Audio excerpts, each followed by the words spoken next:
On Democracy Now!, democracynow.org, the War and Peace Report. Today we're remembering the life of William Worthy. He worked for the Afro-American in Baltimore for decades.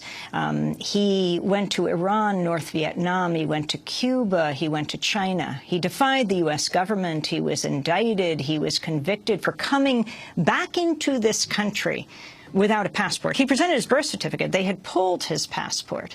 He would ultimately win this case years later. This is Democracy Now!, democracynow.org, the War and Peace Report. I'm Amy Goodman. My co-host Juan Gonzalez and I had a chance to talk with William Worthy in a New Year's interview, which we broadcast on January 1st, 1998.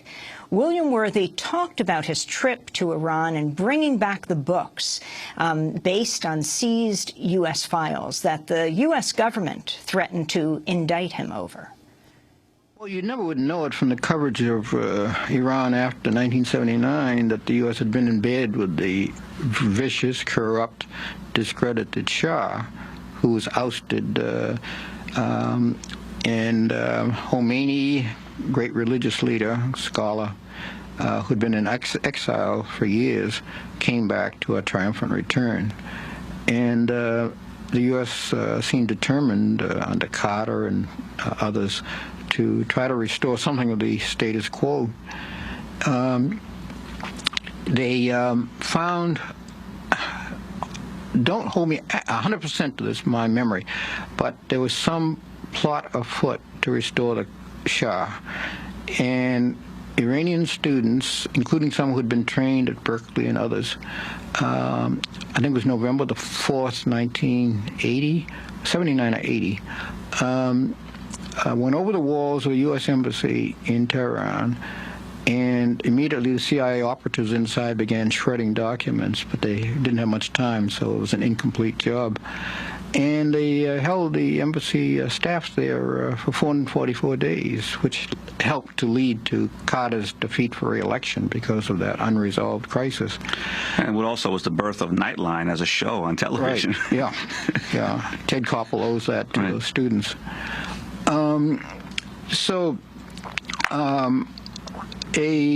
An educator, I can't think of his name, Norman Foer, came to me. I think the University of Indiana organized a group of about 50 Americans to go over during the crisis to get a different perspective. And I was allowed to go along with a young woman in Boston named Randy Goodman.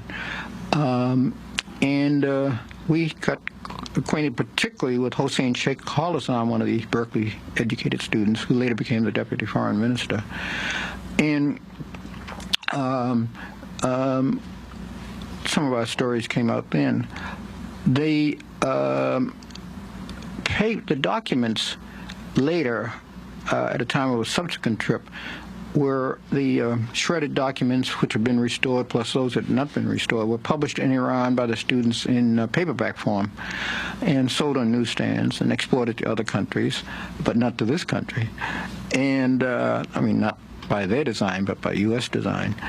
And so Randy Goodman and Terry Taylor and I purchased at a newsstand in one city, and some others later, these paperbacks.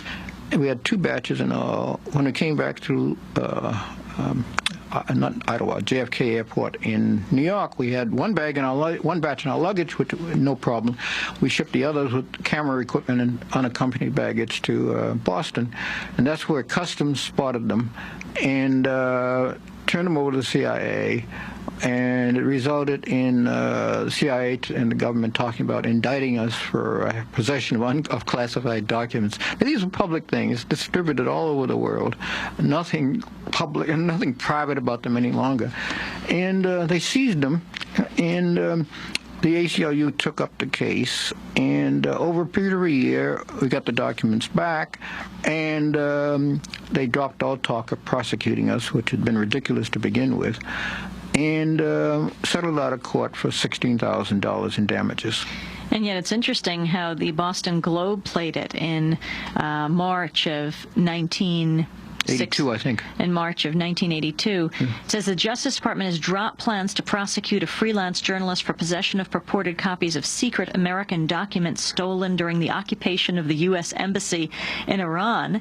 And it goes on to say, sources said the decision to return the papers and end the criminal investigation was based on an unwillingness by government agencies to confirm the documents' authenticity. And it says privately, officials say the documents release was a serious intelligence breach, and ultimately it says U.S. Customs agents seized the documents, and the Justice Department considered charging Worthy under the Theft of Government Property Act.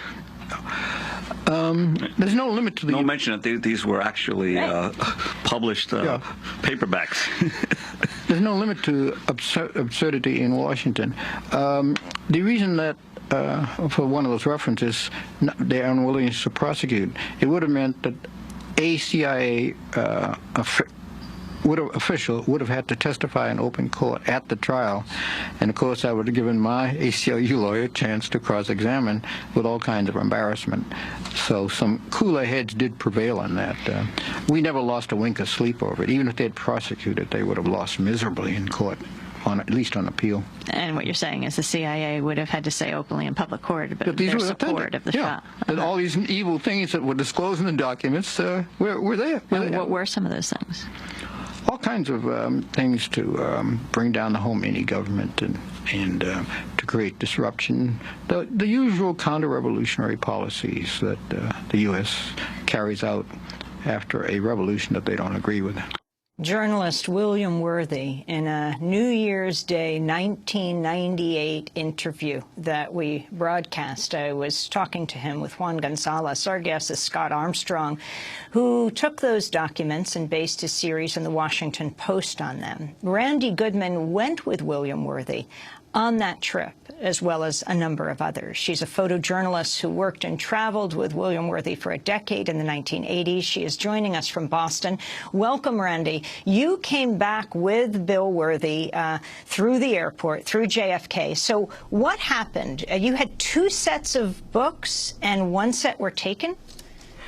Yes, what happened is we were on assignment, a freelance assignment for CBS TV News in Iran. We had gone in October of 1981 and returning in late November.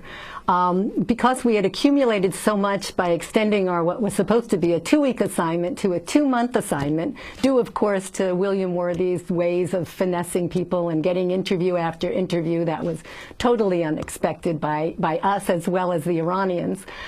We had just casually taken one set of the books with us on board our transport back to the United States, to JFK, along with some of our camera equipment because we were due to report back to CBS News. But the extra bags, since we didn't even have the money to transport it, we sent via air freight into Lufthansa, into Logan Airport in Boston. And Bill and I, went to CBS TV News upon our arrival, learned unexpectedly from Terry Taylor, the other journalist who had accompanied us, that when she went to Lufthansa's air freight terminal to pick up our boxes, that she was greeted very kind of casually and led to this back room in Lufthansa's air freight terminal and greeted by 2 FBI agents who said that they were threatening to indict us for perhaps having stolen government property. So, but before she got a call through to us, we were learning about that from the news media broadcast on radio and television. So Bill and I decided, well, if we have the identical set of books, why don't we see CBS is interested? And they, unfortunately, had no interest in it at all. And they said, well, we just had this casual relationship with this freelance crew and kind of disassociated themselves with us, we thought, a little bit. And as Scott had mentioned, or you had mentioned, we said we'd try the New York Times because we were right there in Times Square. When the Times refused, we went next door to the ACLU to just kind of clarify that we could get some representation from the Civil Liberties Union, and that's when Bill decided we should perhaps call Scott Armstrong, because he would probably be the next best person to consider looking at these and seeing if he could authenticate them, and such is the story that Scott had described.